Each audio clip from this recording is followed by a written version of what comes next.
നമ്മുടെ കയ്യിൽ ഒന്നുമില്ലെങ്കിലും നമ്മുടെ ഒരു വാക്കുകൊണ്ട് അവർക്ക് സന്തോഷമുണ്ടാക്കുക, മറ്റുള്ളവർക്ക് സന്തോഷമുണ്ടാക്കുക എന്നതാണ് എനിക്ക് വളരെ ഇമ്പോർട്ടന്റ് ആയി പറയാനുള്ളത്.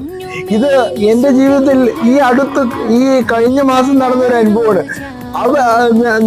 നമ്മുടെ കയ്യിലൊന്നുമില്ലെങ്കിലും അവർക്ക് നമ്മൾ സന്തോഷം ഉണ്ടാക്കാൻ പറ്റിയവരാ, അത് വലിയൊരു കാര്യമാണ്.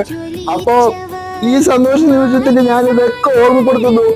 ലോകത്തിന്റെ നേതാവിന്റെ 1500-ാം ജന്മദിനത്തിന്റെ ഭാഗമായി ഈ ഒരു സന്ദേശം ആളുകളിലേക്ക് എത്തിക്കുകയാണ്.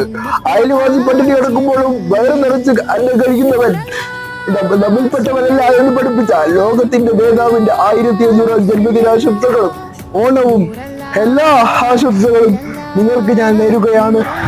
അതേപോലെ തന്നെ നമ്മുടെ ഓണവുമായി ബന്ധപ്പെട്ട് കുറച്ച് പരിപാടികളൊക്കെ നമ്മുടെ നാട്ടിലുണ്ട്. അതില് നമ്മളാണ് വിശിഷ്ടം എത്തിയത്.